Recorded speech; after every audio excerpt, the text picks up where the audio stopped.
Olá pessoal, aqui é o professor Paulo Henrique da disciplina de Meteorologia e Climatologia Agrícola e hoje a gente vai falar um pouco sobre os fatores climáticos, um pouco mais de ênfase, a gente já falou um pouquinho sobre eles umas aulas atrás, né? Então, quais são os fatores climáticos? Bom, latitude, altitude, relevo, continentalidade ou maritimidade, correntes marítimas e as massas de ar. Tá? Então, todos esses são o que a gente considera como fatores climáticos. E o que são esses fatores climáticos? São eles que modificam os elementos do clima. Vamos tentar dar um exemplo rapidamente aqui para vocês. A latitude, por exemplo, quando eu me movo, né, em direção ao Equador ou mais distante do Equador, eu vou modificar os elementos do clima. Tá? Vocês lembram elementos do clima? Temperatura, essas outras coisas. Então, eu vou estar num determinado lugar aqui que vai estar mais frio, por exemplo, do que próximo do Equador. Né? Tá? Então, fatores climáticos são modificadores dos elementos do clima. Vamos começar falando, então, pela própria latitude. Então, a latitude ela está intrinsecamente ligada às diferenças de radiação solar. Tá? É por isso que vai ter mudança aí no clima, né? Então, quanto mais próximo à linha do Equador, ou seja, quanto menores as latitudes, né, quando estiver mais próximo do zero aqui, maiores tendem a ser as temperaturas. Claro que isso é uma tendência, né, não é um fato consumado, a gente tem outros fatores climáticos, a gente vai ver, mas existe essa tendência. Então, quanto mais próximo da linha do Equador, maiores tendem a ser as temperaturas, e o contrário também é verdadeiro, né? Quanto mais longe do Equador aí, né, menores tendem a ser as temperaturas. A altitude. A altitude, gente, ela também está relacionada com a pressão atmosférica e a irradiação. Tá? Então, quanto mais alto, menor a pressão atmosférica e menor a irradiação. Com isso, né, quanto maior a altitude, menor a temperatura costuma ser. Como a gente disse, existe uma tendência, né, existem algumas exceções, mas essa é a tendência. Tá? E o contrário também, né? Quanto mais próximo ao nível do mar, maiores tendem a ser as temperaturas. Isso também tem a ver com outros processos, a gente vai falar daqui a pouquinho mais aqui, para que vocês entendam. Então, normalmente, quanto mais eu subo aqui, menor é a minha temperatura. E quanto mais próximo do oceano eu estiver, maiores são as minhas temperaturas. O relevo, ele também tem relação com o clima. Tá? Então, regiões mais altas, como aqui essa cordilheira que vocês estão vendo, tendem a impedir as massas de ar, a passagem da massa de ar. E aí algumas regiões podem se tornar mais secas ou até desérticas e outras chover mais. Então aqui vocês percebem que a gente tem uma área verde aqui, ó, tá? E aqui a gente tem uma região praticamente desértica, que também tem a ver com a relação do solo, claro, mas do outro lado dessa montanha, então provavelmente a chuva é bem escassa, porque a chuva chega aqui, para poder passar a nuvem tem que ficar leve, e aí quando ela fica muito leve aqui, ela não tem mais umidade para que chova, então do lado de lá vai estar mais desértico. Até nesse canto aqui um pouco mais alto, onde foi tirada a foto, vocês veem que é uma região de pouca vegetação. Tá? Então esse relevo, ele pode influenciar no clima de uma maneira bem intensa. Maritimidade ou continentalidade. O que é isso aí? O que isso tem a ver com o nosso clima?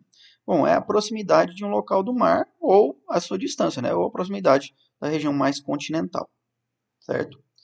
Então, o que acontece aí? O solo, ele costuma se aquecer ou esfriar mais rápido do que a água, não é? A água, ela tem essa dificuldade, vamos dizer assim, em ganhar ou perder calor, tá? Então, quanto maior a amplitude térmica ao longo do ano em regiões continentais. Ou melhor dizendo, é uma amplitude maior, né? Então, no continente aqui, por conta desse solo se aquecer e se resfriar mais rápido, eu vou ter maiores amplitudes térmicas. O que é amplitude térmica? A diferença entre a máxima e a mínima. Né? Então, aqui, como eu estou mais no interior aqui do continente, o que é que acontece? A variação entre a máxima e a mínima tende a ser maior. Claro que isso também está relacionado com o relevo, com a altitude e com outras coisas. Tá? Mas a gente está falando agora só de maritimidade ou continentalidade. E claro que é uma tendência, como eu disse para vocês. E quanto mais próximo das regiões litorâneas, então, eu tenho uma tendência que essa amplitude térmica seja menor. Tá? Por quê? Por conta da água que funciona como um regulador. Ela vai absorver o calor de dia e liberar de noite, e com isso ela tende a se manter mais estável aqui, essa região, a temperatura. Tá? Lembrando que normalmente de dia a gente tem os ventos soprando aqui do mar e à noite a gente tem os ventos soprando do continente. Por quê? Porque o continente esfriou, né, vai virar uma área de alta pressão, vai começar a soprar para as áreas de baixa pressão. A gente vai falar disso mais para frente um pouquinho. Né? Correntes marítimas. As correntes marítimas influenciam muito o nosso clima no planeta. Como é que elas funcionam? Quanto mais quente tiver um mar, maior a evaporação. E isso vai aumentar a umidade, e essa umidade vai se dispersar para as regiões próximas, né? Então essas correntes vão mudar muito o clima por conta desse aumento ou diminuição da umidade, tá? E do mesmo jeito, quanto mais frio o mar, menor a umidade. E com isso também a pressão atmosférica, tá? Que tende também a ser menor. Se a pressão atmosférica é menor, essa região acaba sugando as massas de ar de outras localidades. Como assim sugando? Porque ela fica uma região de baixa pressão, né? Então, se a pressão diminui, tá? As outras áreas vão soprar para essa região aí. Isso falando sobre ventos, isso. Mas, professor, a gente está falando de correntes marítimas. Por que você está falando de vento? Porque a maioria dos estudos prevê ou diz que a formação das correntes marítimas é resultado principalmente da influência dos ventos e dos movimentos terrestres, basicamente de rotação. Então, são esses dois movimentos importantes, os dois fatores mais importantes aí para a formação das correntes marítimas, certo? E isso está ligado com um efeito de Coriolis, que é esse efeito aqui, ó, que eu tenho a rotação da Terra, né? E eu tenho essa tendência, então, desses ventos soprarem na mesma direção e formar aí esses mini ciclones aí, estão vendo?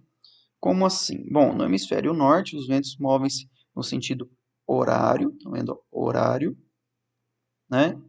Estão entendendo aqui, ó, a setinha vem e faz esse movimento aqui, né? E no hemisfério sul, eu tenho, tende a ser anti-horário, estão vendo aí, ó? Tá? Por quê? Por conta desse movimento. Aqui é uma foto real, eu não sei se vocês conseguem ver bem aí os movimentos, né? Estão vendo aqui, ó, aqui está parado, né? Mas quando diminui ele fica girando aí. Estão vendo os movimentos aqui, ó? Horário e aqui anti-horário, tá? Vocês conseguem ver nesse site aqui, caso vocês queiram olhar melhor, lá tem as fotos reais dos movimentos de ar, de correntes marítimas, de tudo. Tá? Bem interessante para quem quiser ver a realidade aí desse efeito de Coriolis. Então esse efeito ele vai influenciar nas correntes. Aqui, ó, no hemisfério sul, anti-horário, estão vendo? Ó? Corrente marítima, e no hemisfério norte, horário. Estão vendo? Tá? Sul, anti-horário, norte, horário. Estão vendo todas as correntes do mesmo jeito que o ar aqui. Né? Isso aqui não são correntes marítimas, isso aqui são as massas de ar. Tá? Coloquei aqui para vocês verem que as massas de ar realmente influenciam as correntes. Estão vendo que onde tem esse ciclone aqui, ó, tá? É exatamente aqui nessa corrente aqui. Tá vendo? Onde tem esse outro aqui, ó, né? Basicamente, logo depois a gente tem essa corrente aqui e essa daqui, ó, tá vendo? Que o vento está aqui em cima, né? Mas a gente tem uma corrente aqui e outra aqui. Se a gente aproximar esse mapa lá nesse site aqui, a gente consegue ver direitinho como é que isso funciona. E aí, agora sim, vamos falar das massas de ar. Basicamente, massa de ar é o movimento do ar que ocorre em blocos, com a mesma temperatura e umidade. Então, grandes massas de ar, a gente chama assim, são grandes movimentos de ar em blocos com a mesma temperatura e umidade. E eles transferem essas características de temperatura e umidade para o clima dos locais onde eles estão passando, é claro. Tá? O encontro entre duas massas diferentes forma o que a gente chama de frente de ar, tá? Que é o que causa as chuvas, que a gente vai ver mais para frente sobre essas frentes de ar. O que é que causa esse movimento do ar aqui? A diferença de pressão atmosférica. Tá? Então, basicamente, a diferença de pressão atmosférica gera esse movimento do ar juntamente com o efeito de Coriolis, né, que é um movimento de rotação da Terra também. Então, essas massas aí tendem a ser criadas pelas diferenças na pressão atmosférica. E aqui a gente tem o exemplo das massas de ar que atuam no Brasil, né? Massa tropical atlântica, massa equatorial atlântica, massa equatorial continental, massa tropical continental, massa polar atlântica. Elas recebem esses nomes por conta de onde elas se formam, né? Se é tropical ou equatorial, ou é polar, e se ela é atlântica ou continental. E aí a gente tem massas quentes, né? As vermelhinhas aí, estão vendo? Massas frias, tá? Massas úmidas, que tem a voltinha aí mais azul claro, e massas secas, são essas que a gente tem aí, essa voltinha em volta mais alaranjada, mais puxada para o amarelo.